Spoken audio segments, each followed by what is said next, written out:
Olá, meus queridos. Vamos para mais uma questão discursiva? Vamos cada vez mais nos prepararmos para uma boa prova de segunda fase da OAB. Então, o que eu trouxe aqui para vocês, para nós analisarmos? Nossa quarta questão. Em processo no qual se imputava a Antônio a prática do crime de constituição de milícia privada, foi designada a audiência de instrução e julgamento para a oitiva das testemunhas arroladas pela acusação e pela defesa.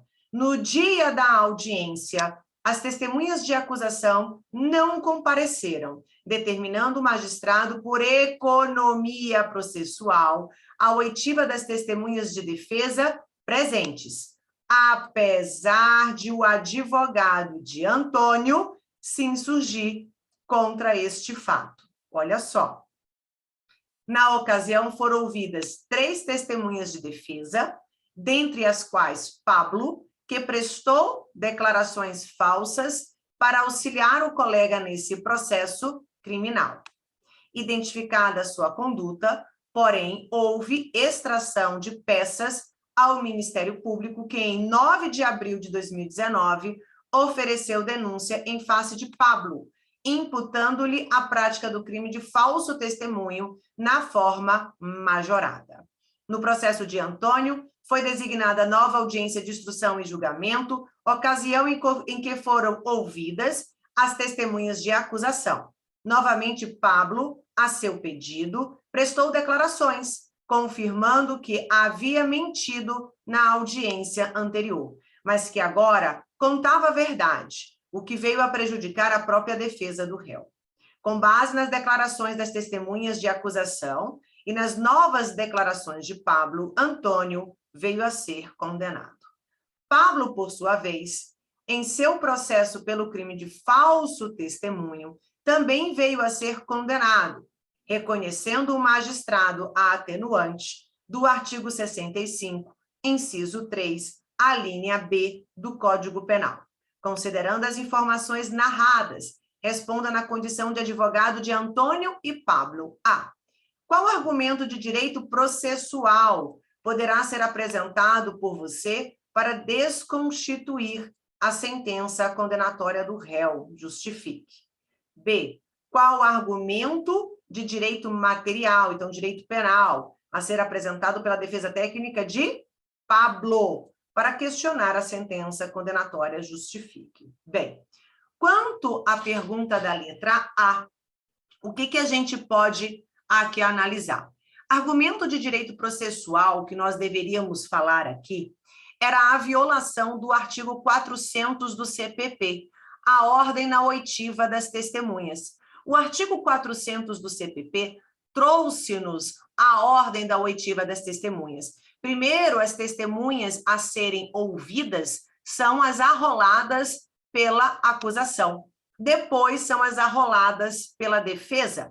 Então, violando o procedimento trazido no artigo 400 do CPP, certamente eu tenho uma violação ao princípio da ampla defesa. E aí, como o advogado de Antônio se insurge em relação à inversão da ordem da oitiva, existiu a nulidade. A parte se sentiu prejudicada e antes que houvesse a inversão, ele mesmo já se manifestou que era contrário. Olha só, nesta situação, que diz aqui, no dia da audiência, as testemunhas de acusação não compareceram, determinando o magistrado, por economia processual, a oitiva das testemunhas de defesa, apesar de o advogado de Antônio se insurgir contra esse fato. Percebam, então, que houve esta violação. Olha o que nós temos aqui na letra A. O advogado de Antônio poderá buscar o reconhecimento da nulidade da sentença condenatória em razão da violação do devido processo legal e também do princípio da ampla defesa. Isso porque, de acordo com o artigo 400 do CPP, na audiência, primeiro devem ser ouvidas as testemunhas de acusação. Somente após a produção das provas pela acusação, poderiam ser ouvidas as testemunhas de defesa. interrogado o acusado, violando a ordem das oitivas das testemunhas, tendo a defesa se insurgido contra tal inversão e ficando claro o prejuízo com a condenação e alteração dos fatos por parte de Pablo, deverá ser reconhecida a nulidade do processo desde a primeira audiência de instrução e julgamento. Então, a gente pede a nulidade desde o seu nascedouro, e aí, dali para frente, há uma contaminação dos demais atos processuais, violando um princípio constitucional implícito, o princípio do devido processo legal e também o princípio da ampla defesa.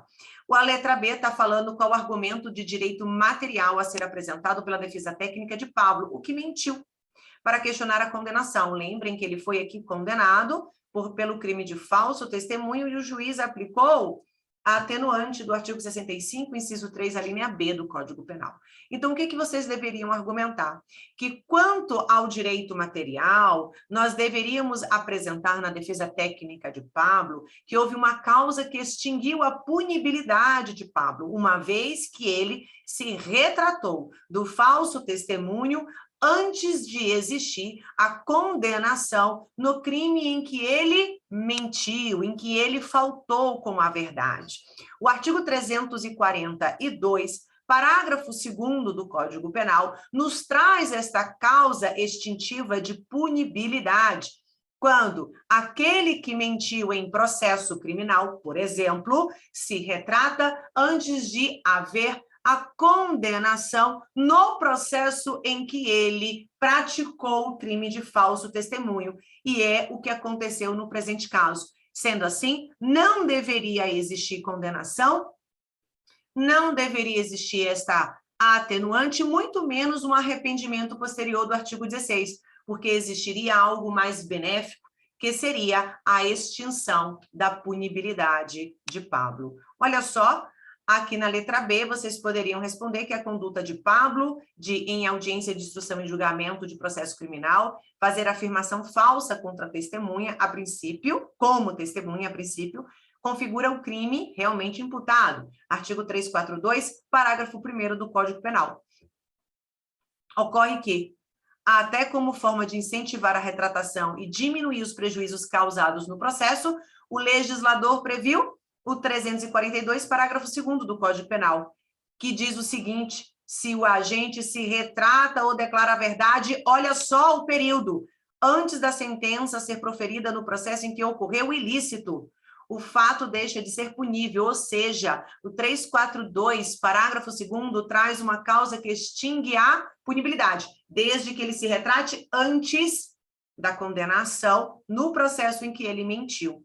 No caso, Pablo se retratou, narrou a verdade antes mesmo de ser proferida a sentença condenatória de Antônio. Desta forma, não poderia o magistrado reconhecer a retratação de Pablo como uma atenuante ou uma causa de diminuição de pena do arrependimento posterior do artigo 16. Ele deveria reconhecer a extinção da punibilidade, já que o fato deixa de ser punível quando ocorre a retratação antes da sentença condenatória. Então, esta questão eu quis trazer para vocês dois aspectos. O primeiro aspecto, a questão processual quanto à ordem na oitiva das testemunhas. Percebo que na segunda fase, vira e mexe, o nosso examinador, ele trata dessas questões de oitiva de testemunhas, inversão da ordem, se o réu deve ser intimado para a oitiva das testemunhas, sempre, e violou esta ordem. O advogado se insurgiu logo quando soube que ia ter inversão da ordem, ele se insurge, nulidade ocorrida. Professor, eu poderia falar do artigo 564? Poderia. Do inciso 4, poderia para reconhecer também a nulidade, mas não deixar de falar do artigo 400, que traz a ordem da oitiva das testemunhas na audiência de instrução e julgamento. Espero que vocês tenham gostado de mais uma questão discursiva. Fiquem ligados, porque teremos mais questões para a sua preparação na segunda fase da OAB. Um beijo a todos vocês. Até o próximo encontro. Tchau.